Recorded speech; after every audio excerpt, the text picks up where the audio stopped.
در دهمین روزی بسته ماندن گذرگاه تورخم، طالبان و نیروهای مردی پاکستان به سوی همدیگر آتش گشودند. به گفته منابع در این درگیری‌ها 3 نظامی پاکستانی و 1 غیر نظامی زخمی شدند. از سوی هم عبدالمتین قانی سخنگوی وزارت داخلی طالبان تایید کرده است که 1 عضو آنان در درگیری با مرزبانان پاکستانی کشته شده است. آقای قانی گفته است که تیراندازی شب گذشته منجر به کشته شدن 1 عضو طالبان و زخمی شدن 2 نفر دیگر شده است. از سوی دیگر مقامات پاکستانی نیز گزارش دادند که تعدادی از نیروهای امنیتی این کشور زخمی شدند. وزارت خارجه پاکستان تا هنوز در این مورد ابراز نظر نکرده است. طالبان مدعی‌اند که این درگیری نخست از سوی مرزبانان پاکستانی ساعت 11 شب آغاز شد و تا ساعت 12 ظهر ادامه داشت. گذرگاه تورخم که شاهراه اصلی ترانزیتی برای کالاها و مسافران بین افغانستان و پاکستان است، از تاریخ 3 یهود به دلیل اختلافات مربوط به ساخت 1 پاسگاه مرزی تعطیل شده است.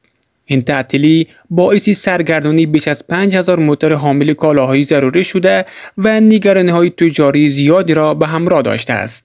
با این حال سخنگوی وزارت داخلی طالبان گفته که درگیری‌های اخیر به پایان رسیده، اما در مورد زمان بازگشایی گذرگاه مرزی اظهار نظر نکرده است. نو بیګا داسې چلو چې 12 بجې وي او ټول خلک هم دلته خپلو کورونو کې وو، باران هم و، نو شپې 12 بجې باندې پاکستاني طرف نه چې دی ډزې شروع شوې. خلک چې دی خپل ماشومان یې واخیسته او لارې مخکې شوې او خلکو چې دی خپل کورونه ډک پرېښودل، نور ګاډي خلک چې دی همداسې سرپنار څه پاتې شو، ډک کورونه پاتې شو او ماشومان یې ځان سره بوتله او دې ځای نه ووتل شپې 12 بجې باندې. بسته شدن گذرگاه مرزی خسارات قابل توجهی به اقتصاد هر دو کشور وارد کرده است.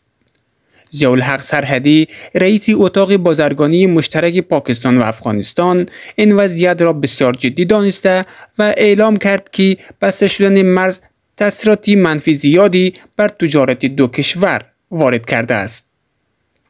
یوسف آفریدی رئیس اتاق بازرگانی و صنایع منطقه خیبر پختونخوا پاکستان اظهار داشت که تعطیلی گذرگاه تورخم حداقل $15 میلیون خسارات اقتصادی به بار آورده است.